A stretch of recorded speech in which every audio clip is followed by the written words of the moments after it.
بسم اللہ الرحمن الرحیم۔ السلام علیکم ناظرین، میں ہوں آپ کا اس کاشف، ویلکم ٹو دا شو۔ جناب آج ایک بڑا اہم عشائیہ چل رہا ہے پرائم منسٹر ہاؤس میں، جہاں جنرل راحیل شریف صاحب کی رخصتی جو ہے وہ ہو رہی ہے۔ وہ ہمارے آرمی چیف کے طور پر اب رخصت لے رہے ہیں اور الوداعی عشائیہ ان کا چل رہا ہے۔ پرائم منسٹر صاحب انہیں بڑے بھرپور طریقے سے جو ہے رخصت کرنے کے لیے کوشاں ہیں، اور یقیناً ایک بہت اچھا عمل ہے، ایک بڑی پازیٹیو سوچ ہے۔ جنرل راحیل شریف صاحب نے اپنے خطاب میں کہا کہ میں آرمی کے لیے اور پاکستان کے لیے کام کرتا رہوں گا، اور یقیناً وہ شہداء فاؤنڈیشن کے حوالے سے بھی وہ اپنا کام انہوں نے پہلے بھی جاری رکھا ہے، اور ہو سکتا ہے کہ اب شاید کچھ عرصے کے بعد جنرل راحیل شریف صاحب سیاست کا رخ کر لیں۔ جی ہاں، انہوں نے گو کہ اس بات کا اندیا نہیں دیا ہے، لیکن بہت سے لوگ کہہ رہے ہیں یہ بات۔ اچھا، میاں صاحب نے مزے کی بات یہ ہے کہ ابھی تک اناؤنسمنٹ نہیں کیا ہے آرمی چیف کا، نئے آرمی چیف کا اناؤنسمنٹ نہیں کیا ہے، جبکہ 28 تاریخ کی رات کو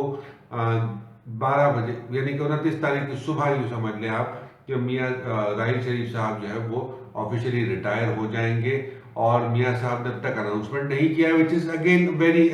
ڈیفیکلٹ پوزیشن فار کنٹری، کیونکہ ہمارے پاس جس طرح کا جاہلانہ قسم کا، جارحانہ نہیں جاہلانہ قسم کا بارڈر پہ بیہیویئر چل رہا ہے انڈیا کی طرف سے، I think that's a serious concern for all Pakistani, کیونکہ معصوم جانوں کا لاس ہو رہا ہے اور ایسا نہیں ہونا چاہیے۔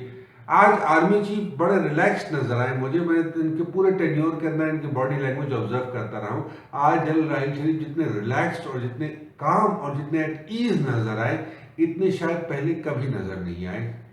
البتہ میاں صاحب کے چہرے پہ کچھ سٹریس زیادہ تھا، اور میاں صاحب ایک جنرل صاحب سے ملتے ہوئے، اگر آپ فوٹیجز دیکھیں لائیو کوریج میں دیکھ رہا تھا، اور میاں صاحب ایک جنرل صاحب سے ملتے ہوئے ایسے لگا جیسے ان کے منہ میں میاں صاحب کے کڑوا بادام آ گیا ہے۔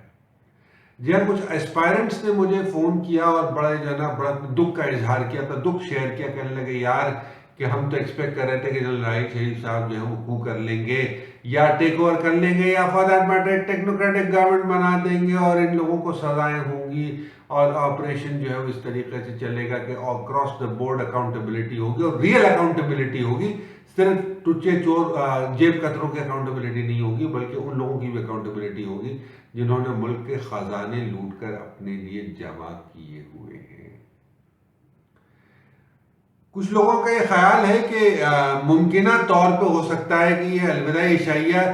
میاں صاحب نے دیا ہے، ہو سکتا ہے یہ میاں صاحب کا یہ الوداعی عشائیہ بن جائے۔ وہ ایسپائرنٹس ہیں، ہوپ، امید ہے لوگوں کو، امید پہ دنیا قائم ہے، اور لوگ یہی ایکسپیکٹ کر رہے ہیں کہ ایسا جنیجو صاحب والی بات ریپیٹ نہ ہو جائے کہ جی پرویز مشرف کے ساتھ جو ہوا وہ ریپیٹ نہ ہو جائے، کہ ونس آن دا وے ٹھیک ہے بھائی، آپ تک گئے تھے پرائم منسٹر، واپس آئے تو کچھ نہیں، گئے تھے آرمی چیف مشرف صاحب، اور میاں صاحب کی کوشش تھی کہ واپسی میں راستے میں ہی انہیں برخاست کر دیا جائے۔ ایسا نہ ہو کہ میاں صاحب بھی چلے جائیں اپنے دورے پر، اور وہیں سے انہیں کہا جائے کہ سر یا تو آپ ماسکو چلے جائیں، یا آپ وہاں پر پناہ لے لیں رشیا کے اندر، یا آپ ترکی چلے جائیں، واپسی کے دروازے آپ کے لیے اور آپ کے اہل خانہ کے لیے بند ہو چکے ہیں۔ یہ ایک امید اور ایک بہت ہی خوبصورت قسم کا خیاس، اور جسے کہتے ہیں نا کہ ایک بڑا ہی مذکور کن خیال ہے لوگوں کے لیے، اور اس میں کوئی برائی نہیں ہے۔ خواب دیکھنے میں یقیناً کوئی برائی نہیں، اللہ اقبال خواب نہ دیکھتے تو آج شاید ہم آج بھی انڈو پاک ایک ہوتا، اور بر صغیر کے مسلمان آج بھی پس رہے ہوتے۔ بٹ نیورتھلیس سیکنڈ ٹاپک پہ آتے ہیں۔ ٹریبیون والوں نے ایک بڑا عجیب سا آرٹیکل لانچ کیا ہے، ایکسپریس ٹریبیون نے آج پبلش کیا ہے، which says کہ جی پاکستان از the most racist state in the world۔ جی یہ عجیب سی کچھ بات ہے، اور مجھے لگتا ہے موسٹ لائکلی یہ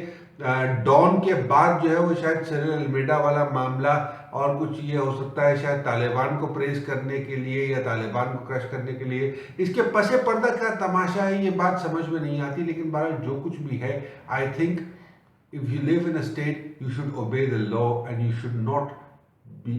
doing things that come in the way of treason۔ اپنا اور اپنے اہل خانہ کا بہت خیال رکھیے گا، ہو سکے تو مجھے بھی اپنی دعا میں یاد رکھیے گا۔ Until the next time، اللہ نگہبان۔